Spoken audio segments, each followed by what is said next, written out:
شاربانانی کورد بە پشتیوانی ئەمریکا لە ڕۆژی هەینی لە نزیک زیندانێکی هەسەکەدا کە هێشتا دەیان لە چەکدارانی تونڕەوی دەوڵەتی ئیسلامی تێداماونەتەوە گەڕان و پشکنینیان ئەنجامدا. کردارەکانی گەڕان و پشکنین پاش 2 ڕۆژ لە ڕاگەیاندنی هێزەکانی سوپای سووریای دیموکراتیەت کە بەگەشتی زیندانەکەیان کە فەرتر لە 3000 زیندانی تێدایە کۆنتڕۆڵ کردوونەتەوە لە شەڕی ڕۆژی پێنجشەمەی نێوان چەکدارانی داعش و قەسەدە بەلای کەم 2 تونڕەوی ئیسلامی کوژراون. هێزەکانی هەسەدە لە بەیاننامەیەکدا وتی نزیکەی 60 چەکدار لە بەشی باکووری زیندانی غۆیراندا ماونەتەوە و هەر لە پەیوەندی بە هەمان بابەتەوە لە ئێوارەی ڕۆژی 20 مانگی 1 هێرشێکی ڕێکخراو و پلان بۆ داڕژراو بەڵام شکست خواردوو لەلایەن دەوڵەتی ئیسلامیەوە بۆ سەر زیندانی هەسەکە ئەنجام درا. شترۆڤەکاری دەڵێت داعش بە خانەکانی دەڵێت ئێمە هەین و دەگەڕێنەوە. دەسەڵاتدارانی ڕێبەریە خۆسەر ئاماژەوە بۆ دەکەن کە هێرشەکە بەشێک بووە لە پلانێکی گەورەتر و تەنیا بە یارمەتی هێزێکی زانیاری هەواڵگەری بەتوانە زۆر بەتوانەتر لە داعش ئەنجام دەدرێت. ئاخۆ ئاماژ لەم هێرشەدا چی بووە و بۆچی پێش ئەنجامدانی ڕێگای لێ نەگیرا؟ بۆ لێکدانەوەی ئەم بابەتە نیاز هەمەد ئیبراهیم لێکۆڵەر و چاودێری کاروباری ڕامیاری ڕاستەوخۆ لە ڕێگای سکایپەوە لە تۆرۆنتۆی کەنەدا لەگەڵماندایە. کاکە نیاز خۆشاتەوە بەڕامەی کورد کۆنەکشن پێش بچینە ناو بابەتەکە کۆکردنەوە و یاخود ڕاگررتنی فرتر لە 3000 تۆرۆریست و بەباشی مەشق ڕاهێنراون لە شوێنێک لەو جۆرەدا لە جاتی بڵاوە پێکردنیان لە شوێنی جیاواز جێمەترسی نییە؟ بەڵێ پێشەشی سڵاو ڕێزم هەیە بۆ ئێوە و بینەران و بیسەرانی خۆشەویستی دەنجی ئەمریکا. بڵێ ماترسی هەیە و دەمێکە ئەو بابەتە لە ئیدارەی خۆسەری و هەروەها لە قەسەدە لەگەڵ کوالیسیۆنی نێودەوڵەتی دژی داعش ئەو باسە تاوتوێ کراوە کە زیاتر لە 54 دەوڵەت ئەندامەکانیان یاخود بڵێن هاوڵاتیەکانیان لە ناو ڕێزەکانی داعشن و لەو زیندانیە ڕاگیراون. یعنی بارێکی هێزگار قورسە لە ڕووی ئەمنی و لە ڕووی تەنانەت لە ڕووی ئابووریشەوە بەسەر ئیدارەی خۆسەری دیموکراتی ڕۆژاوای کوردستان. کاکە نیاز باسەوە دەکرێت ئەمە 6 مانگە بۆ ئەم هێرشە پلەنداڕێژی دەکرێت. ئەگەر ئەو جۆرە زانیاریانە هەبووە چما لە پێشدا ڕێگەلی نەگیرە و پۆچەڵ نەکرا؟ ئەوە دواتر زانرا کە ئەو 6 مانگە لە ئەستانە کە هەرسێ دەوڵەتی تورکیا و ئێران و هەروە رووسیا هەرێکە بۆ بەستی خۆیان ویستیان ئەو پلانە جێبەجێ بکەن و لە ئاخر ینی ئەرێکردنی ئەو پلانە لە بینای عەقەبە لە نێوان تورکیا و ڕژێمی سووریا هەماهەنگی و ڕێبازی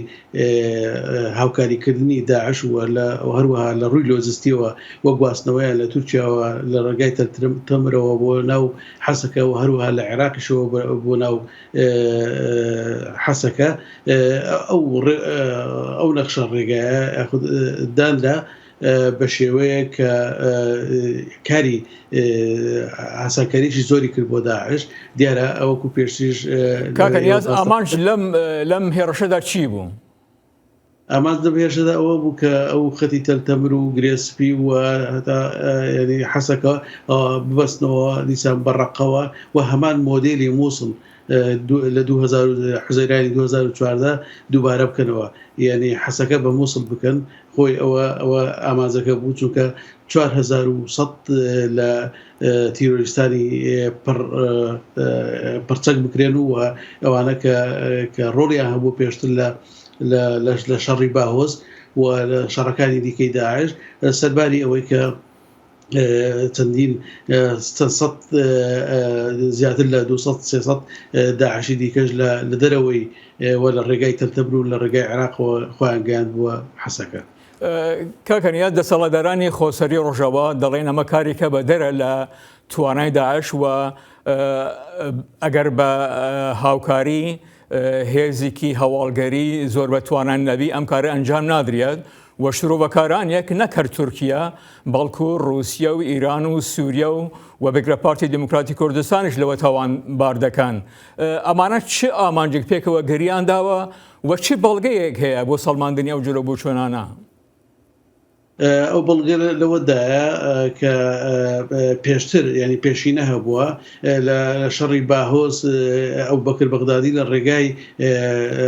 تورکیا ینی سەر داوای تورکیا رووسیا و ڕژێمی سووریا و هەروە ئێرانیش وەکو ئەستانە ڕێگەیان بە ئەو بەکر بەغدادی داهاتە دواتریش لە ئەمریکا بە هەماهنگگی لەگەڵ قەسەدا لە نێویان برد و هەروەها ئەو کۆبنەوانەی کە لە مینای عەقەبە کرا و پێشتریش ئێمە پێش ئەو هێرشە بینیمانکەوە پارتی وەکو بەشێک لە دەستگای شەڕی تایبەتی دەوڵەتی تورکیا سنوورەکانی لە بەردەم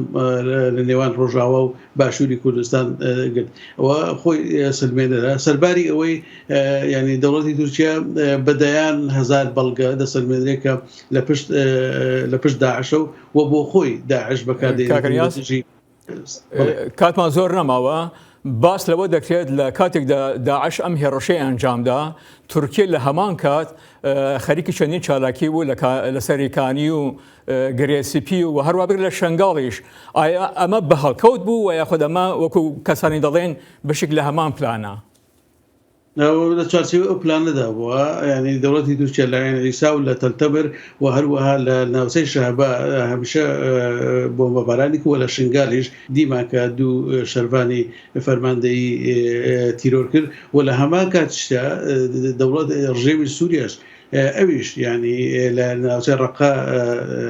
هێزەکانی خۆی کشاندەوە بۆەوەی ئەو کۆریدۆرە دروست بیتن لە بادیەی سووریاوە بەرەو حەسەکە بێ یعنی هەموو ئامادەکاریەکان تەواو کرابوو دیارە